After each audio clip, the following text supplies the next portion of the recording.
Hello, welcome to dear nursing aspirant Kirusha academy के इस online session में आपका हार्दिक स्वागत। एक बार फिर से अपन एनसीएल की इस लड़ाई में अपन अग्रसर हैं। कल से अपन ने एक नया जो अपन ने बात की है पैटर्न की, सर प्रीवियस ईयर एग्जाम के रिलेटेड, ठीक है ना, कि सर पीवीआई क्यू का क्या इंपॉर्टेंस है। ठीक है, तो अपन ने जितने भी एग्जाम देखे ना उसमें पीवाई क्यू का बहुत अच्छा रोल रहने वाला है और आने वाले अपने एनसीएल के एग्जाम को अपन ने टारगेट किया है। तो पीवाई क्यू ऑलरेडी यहाँ पे एक पेपर का सॉल्यूशन अपन ने करवा दिया है, क्योंकि अपन एक सिस्टमेटिक तरीके से चलेंगे। सबसे पहले प्रीवियस ईयर, क्योंकि अपने को पता होना चाहिए कि डिमांड क्या है पेपर की, एग्जाम एक्चुअली चाहता क्या है अपने से, किस तरह से एमसीक्यू, क्योंकि भीड़ चाल में हर चीज पढ़ने से बेहतर है कि आप कुछ सेलेक्टेड चीजें पढ़ें और अपन प्रीवियस ईयर के पेपर के अनुसार ही अकॉर्डिंग अपन क्या करते हैं कि उस टॉपिक्स को उससे रिलेटेड, ठीक है ना, क्योंकि जैसे उस एग्जाम की अगर मैं बात करूं तो जैसे जीसीएस के बारे में पहले भी आ चुका है, तो अपन जीसीएस के बारे में और भी बहुत सारी जानकारी लेंगे यहाँ पे,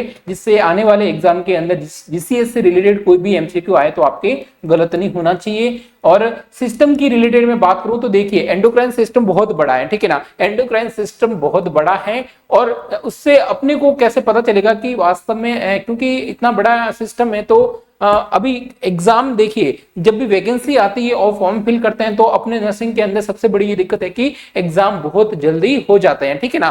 तो इस कम समय को अपन गोल्डन पीरियड कैसे बनाएं, तो एंड टाइम पे लास्ट मोमेंट पे अपन मैराथन भी लेंगे, ठीक है ना, महा मैराथन भी लेंगे, जहां पे आपका कंप्लीट पूरा ऑल सब्जेक्ट एक्सपर्ट फैकल्टी के द्वारा अपन महा मैराथन क्लासें भी लेंगे, ठीक है ना। तो अभी अपन प्रीवियस ईयर के साथ में मोस्ट इंपोर्टेंट जो सिलेक्टेड एमसीक्यू हैं जो आपके एग्जाम की डिमांड है वो अपन यहाँ पे करवाएंगे, ठीक है ना। तो जल्दी से सब्सक्राइब कीजिएगा, लाइक कीजिएगा, शेयर कीजिएगा अपने फ्रेंड्स तक, और भी कोई भी डाउट हो तो आप मैसेज कीजिए, जिससे आपकी डिमांड क्या है, आप क्या चाहते हैं, उनसे हमें भी पता चले और हम आपकी जहां हो सके जितनी हो सके हेल्प करना चाहते हैं, ठीक है ना। तो ऐप को जरूर डाउनलोड कीजिएगा, क्लास को स्टार्ट करने से पहले ऐप को जरूर डाउनलोड कीजिए, जिससे वहां पे आपको टेस्ट प्रैक्टिस मिल सके, अच्छी टेस्ट प्रैक्टिस कम प्राइस के अंदर मात्र 399 के अंदर आपको बेहतरीन प्रैक्टिस के साथ में सिलेक्शन के अंदर बहुत ही बढ़िया हेल्प करेगी। तो जरूर आपको ये टेस्ट सीरीज लेना चाहिए। उसके बाद में एमसीक्यू सेशन है, ठीक है ना, एमसीक्यू सेशन है थ्योरी, वो भी हमने बहुत कम प्राइस के अंदर, जो पहले 3500 थी अब उनको मात्र मैंने 1900 के अंदर आपको देने के लिए, तो ये भी आपको बेनिफिट है कि कम प्राइस के अंदर, तो जरूर आपको परचेज करना चाहिए, क्योंकि एक बार सिलेक्शन हो गया तो ये बहुत ही कम अमाउंट है, ये आपको कहीं लॉस का सौदा नहीं है, ठीक है ना। तो जरूर परचेज कीजिए। तो चलते हैं अपने आज के इस एमसीक्यू सेशन को स्टार्ट करने जा रहे हैं। आज की इस जर्नी के अंदर देखने कौन से एमसीक्यू यहाँ पे आपके साथ में पहला ही एमसीक्यू ओपन शेयर किया है कि binge eating follow by the vomiting and fasting indicate. Give me this answer कीजिएगा कि बिंज ईटिंग, यानी बिंज ईटिंग का मतलब ये होता है एक्सेसिव ईटिंग, ठीक है ना। क्या होगा? Excessive eating.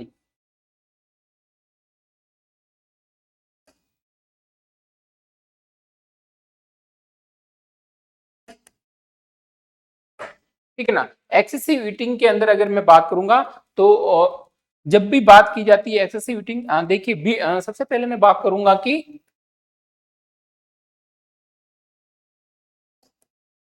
ईटिंग डिसऑर्डर, ठीक है ना, ईटिंग डिसऑर्डर के बारे में अपन बात करने वाले हैं, ठीक है। ईटिंग डिसऑर्डर के अंदर अगर मैं बात करूंगा तो सबसे पहले अपन दो चीजों के बारे में अच्छे से बात की जाएंगी, ठीक है ना। ईटिंग डिसऑर्डर के अंदर में अगर मैं बात करूंगा तो पहले सबसे पहले अपन कौन सी बात करने जा रहे हैं, ठीक है, anorexia nervosa and bulimia nervosa, ठीक है, anorexia nervosa and bulimia nervosa. Anorexia nervosa मतलब लैक ऑफ एपेटाइट, यानी हम भूख तो है लेकिन वो क्या करता, सॉरी इसमें क्या लगता है कि भूख ही नहीं लगती है, और पेशेंट इसके अंदर सबसे ज्यादा देखने को मिलते हैं फीमेल्स कैंडिडेट, ठीक है। फीमेल्स कैंडिडेट सबसे ज्यादा यहाँ पे अफेक्टेड होते हैं, क्योंकि उनका बॉडी पर्पज रहता है, ठीक है ना, beautiness of the body purpose, ठीक है, क्योंकि उनका फिजिकल, उनको ऐसा लगता है कि मैं कहीं भी ज्यादा खाऊं तो मोटा नहीं हो जाऊं या फिर मोटी नहीं हो जाऊं, इसके लिए वो क्या करते हैं, बहुत कम खाना खाते हैं और एक्सेसिव फास्टिंग करते हैं, ठीक है। क्या करते हैं डियर? एक्सेसिव फास्टिंग करते हैं। तो ये ध्यान रखिएगा, एक्सेसिव फास्टिंग बेसिकली ऐसे पेशेंट के अंदर देखने को मिलेगा कि मसल्स का भी यहाँ पे लॉस देखने को मिलेगा, और क्या देखने को मिलेगा, ठीक है। तो यहाँ पे दूसरा तो अपने पास में है बिल्यूमिया नर्वसा। देखिए दोनों के अंदर एक एमसीक्यू देखने को मिलता है, डिप्रेशन दोनों के अंदर होगा। एक के अंदर तो ये होता है कि बिल्कुल ही खाना बहुत कम खाते हैं, दूसरा होता है बिल्यूमिया नर्वोसा। बिल्यूमिया नर्वोसा के अंदर बहुत ज्यादा एक्सेसिव ईटिंग करते हैं, ठीक है ना। क्या करते हैं डियर, एक्सेसिव यहाँ पे ईटिंग करते हैं।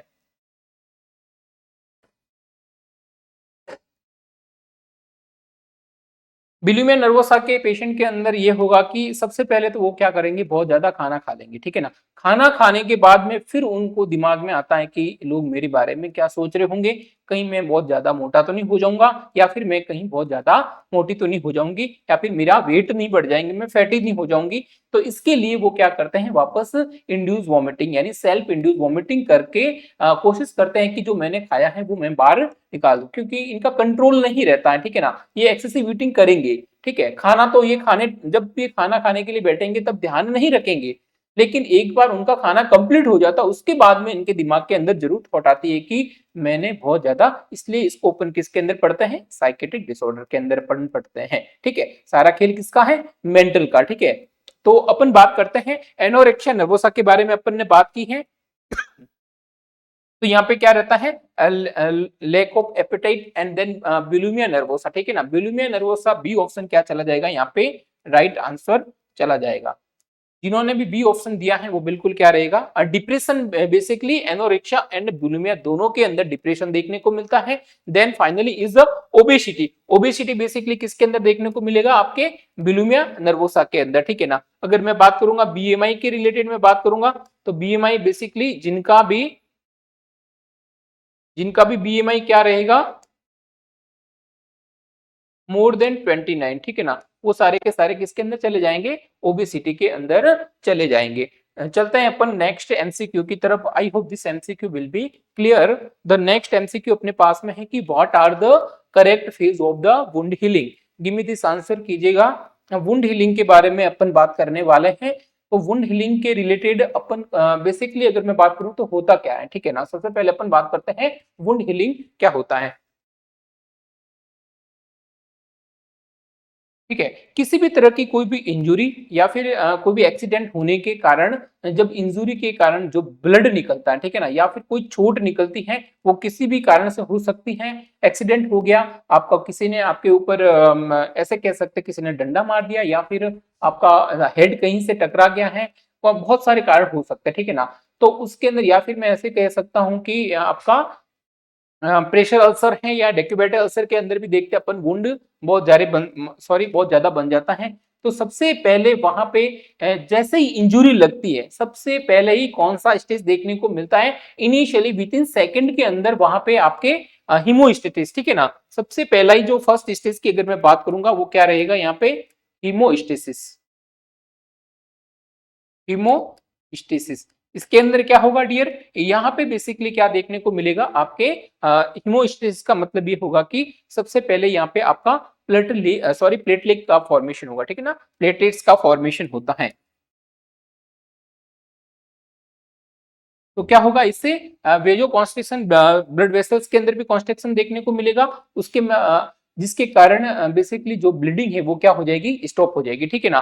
बेसिकली प्लेटलेट्स क्या करता है, क्लोटिंग फैक्टर को स्टिमुलेट करते हैं, ठीक है ना। क्लोटिंग फैक्टर को क्या करते हैं डियर, स्टिमुलेट करते हैं।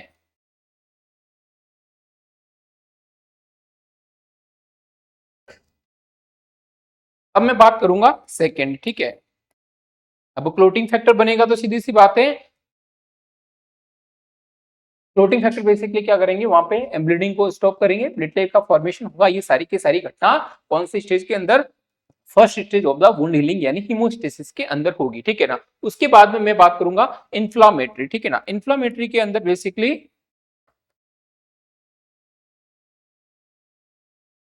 इन्फ्लामेटरी के अंदर बेसिकली आपके अब ये प्रोसेस बेसिकली क्या हो रही है, यहाँ पे इन्फेक्शन या फिर इन्फ्लामेशन यहाँ पे प्रेजेंट होगा, ठीक है। क्योंकि देखिए जो बैक्टीरिया है यहाँ पे जो ग्रोथ हो रहे हैं वो धीरे धीरे क्या होंगे, डिस्ट्रक्शन होने का कारण करेंगे इन्फ्लामेशन। यहाँ पे वुंड हीलिंग की जो ये सेकेंड प्रोसेस है। देन थर्ड अपन बात करने वाले हैं प्रोलिफेरेशन, ठीक है ना। इन्फ्लामेशन हो गया है, इन्फ्लामेशन के बाद में अपन बेसिकली बात करने वाले हैं प्रोलिफेरेशन, ठीक है ना। क्या बात करने वाले हैं डीरे, प्रोलिफेरेशन। अब प्रोलिफरेशन के अंदर न्यू टिश्यू ग्रोथ होगा, ठीक है ना, न्यू टिश्यू, या फिर मैं ऐसे कह सकता हूं नई स्किन बनने जा रही है, ठीक है ना, नई स्किन बनने जा रही है। Then finally is the remodelling, या फिर मैं ऐसे कह सकता हूं फाइनली आपका, अब मैं लास्ट जो है ये इसके अंदर मैच्योरेशन, ठीक है ना, मैच्योरेशन के अंदर अगर मैं बात करूं, या फिर मैच्योरेशन के अंदर अगर मैं बात करूंगा, इसके अंदर ये सबसे लॉन्गेस्ट पीरियड होता है, ठीक है ना, सबसे लॉन्गेस्ट, जो कि मंथ से लेके ईयर तक भी चल सकता है, ठीक है ना। यहाँ पे क्या होती है, कंप्लीट वुंड हीलिंग यहाँ पे देखने को मिलती है, और ये सबसे लॉन्गेस्ट ये अपन ने बात की है वुंड हीलिंग, ठीक है ना। तो अब अपने से क्या पूछा गया है कि what are the correct phase of the wound healing, ठीक है। अब one continuation phase, this is wrong, sorry random healing नहीं होगा, इसके अंदर बेसिकली एक प्रोसेस के अंदर काम करेगा, सबसे पहले हीमोस्टेसिस, देन इन्फ्लामेटरी, इन्फ्लामेशन के साथ में proliferation, then finally is the maturation या फिर रिबॉन्डिंग, ठीक है। तो सी ऑप्शन क्या चला जाएगा यहाँ पे, राइट आंसर चला जाएगा। I hope this MCQ will be clear, ठीक है। चलते हैं अपन नेक्स्ट एमसीक्यू की तरफ।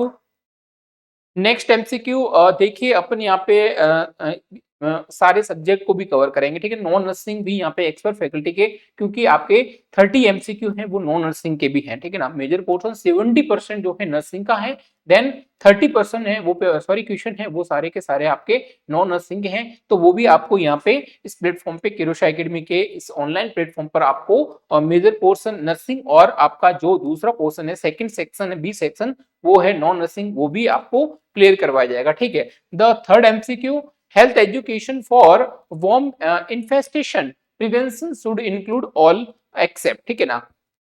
तो अब बेसिकली अगर मैं बात करूंगा, तो जो वर्म इन्फेस्टेंस, ठीक है ना, ये बेसिकली अगर मैं बात करूंगा तो स्प्रेड कैसे होता है, ठीक है ना, ये बेसिकली आपके स्प्रेड होगा कंटामिनेटेड,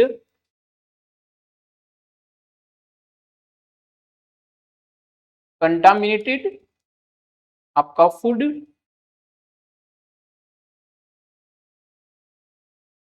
वाटर, और तीसरा क्या रहने वाला है यहाँ पे, सोइल, ठीक है ना। सबसे ज्यादा देखने को मिलता है कि ये, तो इसके लिए अपन क्या करेंगे, सीधी सी बात है, मेन इन कारण क्या है, ठीक है ना। मेन कोज तो ये है कि जो कंटामिनेटेड अपन फूड इंटेक करते हैं, या फिर वाटर जो इंटेक करते हैं, या फिर ऐसी मिट्टी जो बेसिकली ये कोज करती है वर्म इन्फेस्टेंस, ठीक है ना। तो यहाँ पे सीधी सी बात है, जिसको अपन क्या बोलते हैं, कृषि सॉरी कृमि संक्रमण, ठीक है ना, हिंदी के अंदर कृमि संक्रमण बोलते हैं। तो यहाँ पे बेसिकली इन्होंने ये पूछा है कि एक्सेप्ट का ये, यानी इसमें से कौन सा ऐसा फैक्टर है जो बेसिकली इसके इन, या फिर मैं ऐसे कह सकता हूं इसको ट्रीटमेंट करने के लिए रिस्पॉन्सिबल नहीं रहेगा, या फिर इसके प्रिवेंशन के अंदर उसका कोई यूज नहीं है, ये बेसिकली आपसे एमसीक्यू पूछना चाह रहा है। तो सबसे पहला है सैनिटेशन, ठीक है ना। तो सैनिटेशन, बिल्कुल वाटर सैनिटेशन बहुत ज्यादा, या फिर मैं ऐसे कह सकता हूँ सैनिटेशन के अंदर आपका बिल्कुल राइट आंसर चला जाएगा कि इसके अंदर अपन क्या करेंगे, सैनिटेशन के अंदर अपन जो वाटर है, या फिर मैं ऐसे कह सकता हूँ अच्छे से क्लियर करके, क्लीन करके, तो ये भी बेसिकली क्या करेगा, आपको प्रिवेंशन करेगा वर्म इन्फेस्टेशन के लिए। और दूसरा याद रखिएगा, एक तो आपको वाटर सैनिटेशन, दूसरा याद रखिएगा क्या, हाइजीन, ठीक है ना, प्रॉपर हाइजीन। जब तक आपका फूड हाइजीन नहीं होगा, आपको हैंड वॉशिंग करनी चाहिए खाना खाने से पहले, या फिर जो कंटामिनेटेड फूड है, जो पड़ा हुआ फूड है, उसको नहीं खाना है, या फिर जो ऐसा वाटर है जो बेसिकली काफी दिनों से प्लास्टिक के अंदर है, या फिर जहाँ पे बहुत सारे कीड़े मकोड़े हैं, इस तरह से वो सारे के सारे पड़े, तो ये सारा का सारा क्या होना चाहिए, अवॉइड करना है। तो ये भी बात बिल्कुल सही है। एंड सेफ वाटर सप्लाई, ये भी बात बिल्कुल सही है। लेकिन जो आपका डी ऑप्शन है, वेक्टर कंट्रोल, ठीक है ना, ये बिल्कुल नहीं रहने वाला, इसका बेसिकली यहाँ पे कोई रोल नहीं है, क्योंकि ये किसके लिए रिस्पॉन्सिबल रहता है, आपके जो मॉस्किटो, ठीक है ना, जो मॉस्किटो होता है ना, जैसे कि आपका मलेरिया है, ठीक है ना, मलेरिया है, दूसरा डेंगू है, ये सारे के सारे क्या रहेंगे, वेक्टर बॉर्न डिजीज होते, ठीक है ना। इसके लिए बेसिकली अगर मैं बात करूंगा तो क्या रहने वाला है, वेक्टर बॉर्न डिजीज रहने वाला है, ठीक है। अब मैं बात करने वाला हूं कि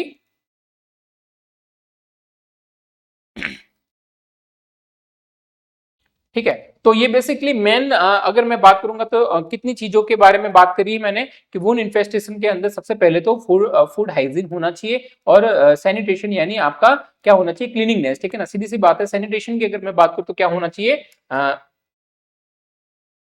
अच्छे से क्लीनिंग होनी चाहिए यानी स्वच्छता कह सकते हैं अपन। एंड सेफ वाटर यानी आपका वाटर क्या होना चाहिए, प्योर होना चाहिए। Then food hygiene and vector control basically नहीं रिस्पॉन्सिबल रहेगा। और एक्सेप्ट का ये एमसीक्यू है तो डी ऑप्शन क्या चला जाएगा, यहाँ पे राइट आंसर चला जाएगा। द नेक्स्ट एमसीक्यू है Kugti pass is located in which of the mountain range. ठीक है ना, तो ये बेसिकली इन्होंने पूछा है कि कुक्टी पास किस पर्वत श्रृंखला में स्थित है। तो ये बेसिकली कहाँ पे, आपके हिमालय के पास में। ठीक है ना, हिमालय के पास में है। और यहाँ पे सबसे बड़ी बात है कि ट्रेकिंग के लिए बहुत बढ़िया यहाँ पे अच्छा प्लेस है। ठीक है ना, किसके लिए,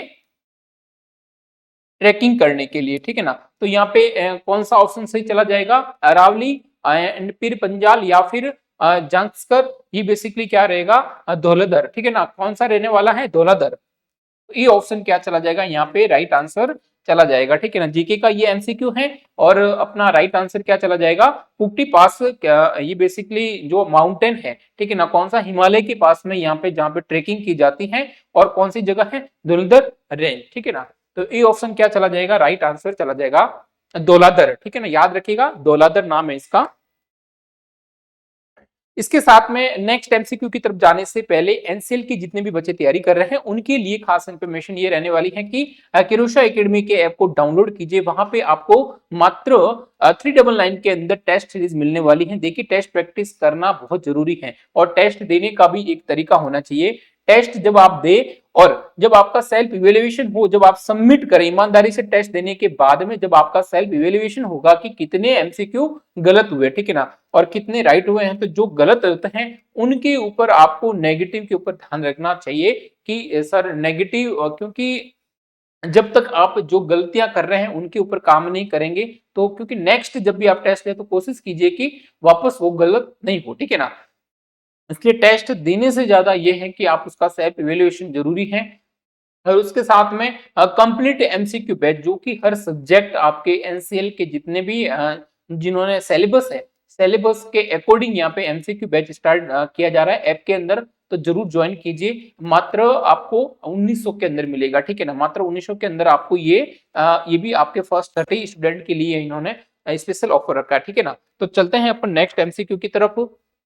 What complication occur in a newborn of RH negative mother? Give me this answer कीजिएगा। अपने से क्या पूछ रहा है, What complication occur in a newborn of RH negative mother? तो सीधी सी बात है कि एक RH पॉजिटिव बच्चा है, ठीक है ना, और एक RH नेगेटिव मदर है। ठीक है ना, तो ये RH इनकॉम्पेबिलिटी है। ठीक है ना, क्या है, एक RH इनकॉम्पेबिलिटी है। और अपने से बेसिकली क्या पूछा गया है डियर, अपने से ये पूछा गया है कि कॉम्प्लिकेशन। ठीक है, तो क्या होगा, ओरल थ्रस होगा या फिर बोन अंडरग्रोथ होगी या फिर न्यूरल ट्यूब डिफेक्ट होती। ठीक है ना, तो न्यूरल ट्यूब की डिफेक्ट के बारे में अपने को बहुत अच्छे से पता है कि इसके कारण होता है फॉलिक एसिड की कमी से होता है। ठीक है ना,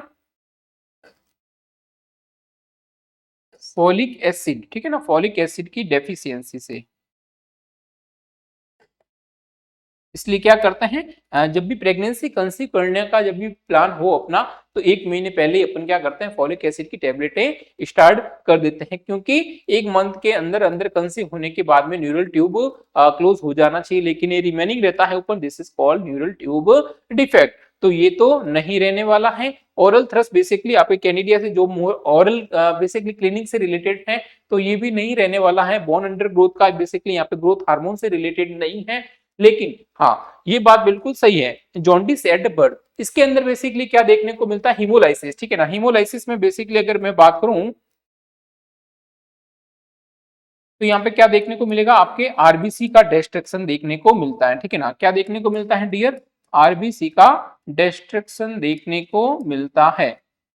अब आरबीसी का डिस्ट्रक्शन होगा तो सीधी सी बात है, क्या करेगा, कोज जॉन्डिस। ठीक है ना, याद रखिएगा क्या करेगा, यहाँ पे जॉन्डिस यहाँ पे कोज करेगा।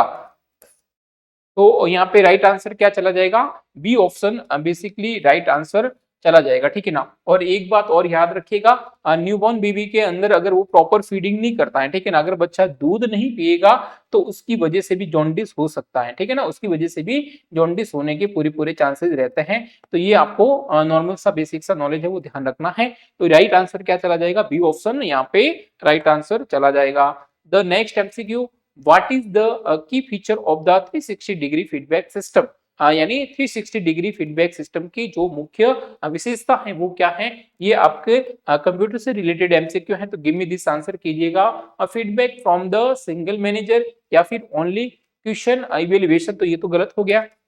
डी ओनली सॉरी एनिमस सर्वे, ये तो गलत हो गया। And feedback from the multiple sources, ठीक है ना, सिंगल सोर्सेज भी क्या रहेगा आपका रॉन्ग। तो बी ऑप्शन क्या चला जाना चाहिए यहाँ पे राइट आंसर चला जाना चाहिए, ठीक है ना। तो C option sorry B option क्या चला जाएगा यहाँ पे राइट आंसर चला जाएगा। I hope this MCQ will be clear. The next MCQ आपसे क्या पूछ रहा है, अगेन आपके कंप्यूटर से रिलेटेड ये एमसीक्यू है। द इंडिया फर्स्ट इंडिजिनस 32-बिट micro processor unveiled at the Semicon, क्योंकि यहाँ पे बेसिकली आपका कंप्यूटर से रिलेटेड है, यहाँ पे अभी कोई मेंशन नहीं है तो इसको रहने दो, ठीक है ना। तो यहाँ पे राइट आंसर क्या चला जाएगा, ये बेसिकली क्या है, ऐसी नॉलेज के लिए याद रख लो सकती है, ठीक है ना, क्योंकि ये बेसिकली क्या है सेल्फ इंडिया, ठीक है ना, ये मेक ऑफ इंडिया, ठीक है ना, मेड अप इंडिया है, ठीक है ना, इंडिया में खुद ने यहाँ पे सबसे पहला, ठीक है ना, सबसे पहला प्रोसेसर है जो इंडिया ने खुद ने बनाया है, याद रखिएगा शक्ति, ठीक है। द नेक्स्ट एमसीक्यू अपने से क्या पूछ रहा है, what is the primary goal of the professional ethics in nursing, ठीक है ना, एथिक्स ऑफ नर्सिंग से रिलेटेड याद रखिएगा, बहुत बार एमसीक्यू पूछा जाता है। एथिक्स ऑफ नर्सिंग, ठीक है ना, नर्सिंग के एथिक्स क्या है, यानी ऐसे मैं कह सकता हूं कि नर्सिंग एज ए प्रोफेशन, तो कैसे होगा ऐसे प्रोफेशन, इसके अंदर बेसिकली ये कि अपने बेसिकली कुछ क्या है रोल है कि पेशेंट को सबसे पहले केयर, ठीक है ना, एक टाइम था, ठीक है ना, पहले जो अमेरिकन नर्सिंग एसोसिएशन के अगर मैं बात करूं तो पहले के टाइम में ऐसा होता था कि जो डॉक्टर साहब है उनको प्रायोरिटी देनी है, यानी वो उन्होंने जो बोल दिया वो फाइनल है। लेकिन अब क्या हो गया है, चेंजेस हो चुका है उसके बाद में 20वीं शताब्दी के बाद में, अब ये क्या बेसिकली इन्होंने ये कहा है कि पेशेंट की प्रायोरिटी सबसे पहले, कि पेशेंट को केयर देना या फिर पेशेंट की डिमांड क्या है वो सबसे पहले जाएगा, न कि डॉक्टर साहब क्या कह रहे हैं, ठीक है ना। तो याद रखिएगा पेशेंट की केयर सबसे पहले, तो ये भी क्या अपना नर्स ऑफ एथिक्स के अंदर है, जस्टिस है और ऑटोनॉमी है, ये सारे की पेशेंट को खुद को क्या है अपने सेल्फ डिसीजन लेने के अधिकार है। और उसके बाद में जस्टिस यानी इक्वलिटी पे, यानी हर पेशेंट को क्या देना है एक जैसा, ऐसा नहीं हो कि कोई अमीर हो तो उसको अच्छे से अलग वीआईपी ट्रीटमेंट दे और कोई गरीब है तो उसको निम्न स्तर का ट्रीटमेंट दे, ऐसा नहीं होना चाहिए, इक्वलिटी होनी चाहिए। और ये बेसिकली सारे के सारे अपन नर्सिंग एथिक्स के अंदर पेशेंट की केयर, स्टैंडर्ड ऑफ केयर का ध्यान रखना है, और नेग्लिजेंसी है, माल प्रैक्टिस, उनको सबको आपको अवॉइड करना है, जैसे बैटरी है माल प्रैक्टिस है, ठीक है ना। उसके अंदर अगर मैं बात करूं टॉर्ट के बारे में जरूर मैं बताना चाहूंगा, क्योंकि एग्जाम के अंदर टॉर्ट से रिलेटेड भी एमसीक्यू बहुत बार पूछा गया है।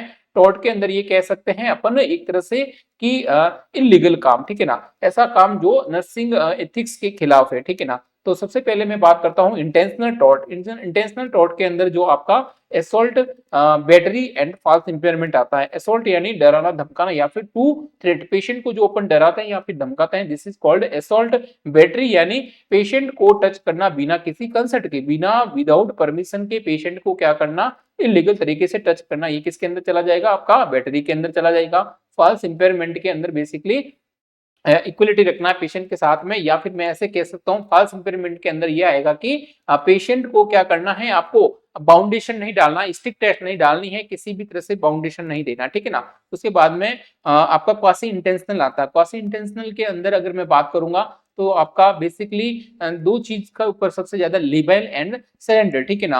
अब रॉन्ग इंफॉर्मेशन देना बाय स्पीच, ठीक है ना, बोल के अगर आप रॉन्ग इंफॉर्मेशन दे रहे हो पेशेंट को तो वो किसके अंदर चला जाएगा, आपका सिलेंडर। और अगर आप रिटर्न के द्वारा रॉन्ग इंफॉर्मेशन दे रहे हो तो किसके अंदर चला जाएगा, लेबाइल के अंदर। देन आपका अनइंटेंशनल टॉर्ट के अंदर आपका नेग्लिजेंसी एंड माल प्रैक्टिस, ठीक है ना। अगर पेशेंट बेसिकली अगर मैं बात कर रहा हूं कि डॉक्टर साहब ने जो ट्रीटमेंट लिखा है बीडी और ओडी, तो आपने उसके खिलाफ जाके दे दिया टीडीएस या फिर नहीं दिया, तो ये सारा का सारा क्या चला जाएगा, माल प्रैक्टिस के अंदर। तो नेग्लिजेंसी बेसिकली एक क्या है, प्रोफेशनल, तो ये ध्यान रखिएगा। तो यहाँ पे राइट आंसर क्या चला जाएगा, नर्सिंग के अंदर बेसिकली अपना मेन जो प्रोफेसर इथिक्स है उसका गोल क्या रहने वाला है, इंप्रूव रिकॉर्ड। इतना इतना मेजरमेंट नहीं जरूरी नहीं है, सपोर्ट पर्सनल बिलीफ ठीक है लेकिन इतना इंपोर्टेंस अपन नहीं देंगे। इंक्रीज प्रॉफिट ये भी ठीक है लेकिन इतना नहीं, लेकिन मेन क्या रहता है अपना आईपीआर मेंटेन करना, ठीक है ना, पेशेंट के साथ में बेसिकली बढ़िया आईपीआर और उसके बिहेवियर, उसके साथ में अच्छा बिहेवियर जिसके कारण उसको आपके ऊपर ट्रस्ट आए, ठीक है ना। जब तक ट्रस्ट नहीं आएगा शायद जो आप ट्रीटमेंट देना चाह रहे हो वो उतना सक्सेस नहीं है, ठीक है ना। इसलिए guide moral behaviour is the B option क्या चला जाएगा, राइट आंसर चला जाएगा। The next MCQ, which of the following is a digital method of sharing research, ठीक है ना। तो सीधी सी बात है यहाँ पे क्या दिया गया है, डिजिटल। तो डिजिटल की सीधी सी जब भी डिजिटल यानी अभी देश बहुत ज्यादा तरक्की कर रहा है, किसके कारण, डिजिटल के कारण। यानी हर एक काम इसलिए कहते हैं कि क्लियरिटी सबसे ज्यादा पिछले 10 सालों के अंदर अगर मैं देखा जाए तो क्लियरिटी बहुत ज्यादा हुई है, किसके कारण, क्योंकि सारा काम क्या हो गया है, ऑनलाइन, ठीक है ना। सारा का सारा काम ऑनलाइन हो गया है, जिससे प्रोसेसर के अंदर भी अगर मैं बात करूं काम करने के तरीके के अंदर भी क्या है, एक तो सबसे फास्ट तरीके से, ठीक है ना, जो टाइम लगता था 10 घंटे अब वो 1 घंटे के अंदर काम हो रहा है। दूसरा एकदम क्लियरिटी के साथ में, ठीक है ना, किसी के साथ में ऐसा कुछ नहीं है कि छुपाने वाला काम है। तो ऑनलाइन बहुत ज्यादा देश की ग्रोथ करने में सबसे ज्यादा सबसे बड़ा रोल रहता है डिजिटल जो कि ऑनलाइन का, ठीक है ना। तो यहाँ पे राइट आंसर क्या चला जाएगा, online research portal, A option यहाँ पे राइट चला जाएगा। Then hospital duty seat and conference panels ये बेसिकली क्या रहेंगे, secondary. The last one is the which statement best define cognition, ठीक है ना। कौन सा बेसिकली अगर आपको अगर मैं बात करूं पूछा जा रहा है कि कॉग्निशन को, ठीक है ना, ठीक है, तो applying knowledge and logical thinking या फिर परसेप्शन ऑफ सराउंडिंग या फिर सेल्फ अवेयरनेस या फिर इमोशनल कंट्रोल, ठीक है ना। कॉग्निशन, ठीक है ना, कॉग्निटिव को बेसिकली अगर मैं सही बात अच्छे से अगर अपन बात करें तो बेस्ट कैसे डिफाइन करेंगे, ये अपने से कौन सा ऐसा ऑप्शन है, ठीक है। तो यहाँ पे अपन अपना applying knowledge and logical thinking, ठीक है ना, दो चीजें बहुत ज्यादा, एक तो अपना क्या होना चाहिए जो नॉलेज है वो बेसिकली अपन उसके ऊपर अप्लाई करें कि जितना अपन ने क्या क्या सीखा है, ठीक है ना। उसके बाद में लॉजिकल थिंकिंग यानी क्या, स्मार्ट स्टडी जिसको अपन बोलते हैं स्मार्ट स्टडी। तो ये दो चीजें बहुत ज्यादा क्या रहती हैं, इसको और ज्यादा इंपॉर्टेंट देती हैं और बेस्ट बनाने का काम करती हैं। This is called applying knowledge and logical thinking, ठीक है ना, कॉग्निशन के अंदर। तो यहाँ पे ए ऑप्शन क्या चला जाएगा, राइट आंसर चला जाएगा। तो ये सारे के सारे आज के पन्ने 10 एमसीक्यू किए हैं, कुछ डिफिकल्ट भी थे और कुछ इजी भी थे। तो पेपर का लेवल कुछ मॉडरेट तरीके का आने वाला है। तो आई होप आपने अपनी प्रिपरेशन भी अपने स्तर पर अच्छे से कर रखी होगी, क्योंकि सबसे पहले आपको कंप्लीट आपका जितना भी थ्योरी बैच है, ठीक है ना, जहां से भी आपने कोचिंग की है या फिर सेल्फ स्टडी की है या फिर आपके पास में बुक्स है या फिर आपने नोट्स बनाए हैं, उन सबको आप अच्छे से पढ़ेंगे। पढ़ने के बाद में आप टेस्ट प्रैक्टिस देंगे, जितना हो सके एमसीक्यू प्रैक्टिस करें। यहाँ पे हम आपको ये बता रहे हैं कि किस तरह से एमसीक्यू आए, आपको कैसे अटेंड करना है, कौन से एमसीक्यू को ज्यादा प्रायोरिटी देनी है। सेलेक्टेड यहाँ पे एमसीक्यू को अपन सॉल्व करा रहे हैं और बहुत जल्दी अपन यहाँ पे महामैराथन भी लेके आएंगे, जिससे आपकी तैयारी के अंदर किसी भी तरह की कोई कमी नहीं रहे। तो आई बेस्ट विशेष आपकी बहुत अच्छे से तैयारी चले। Thank you for watching this session. फिर मिलेंगे अपन एक धमाकेदार एमसीक्यू सेशन के साथ में, तब तक के लिए ऑल द बेस्ट।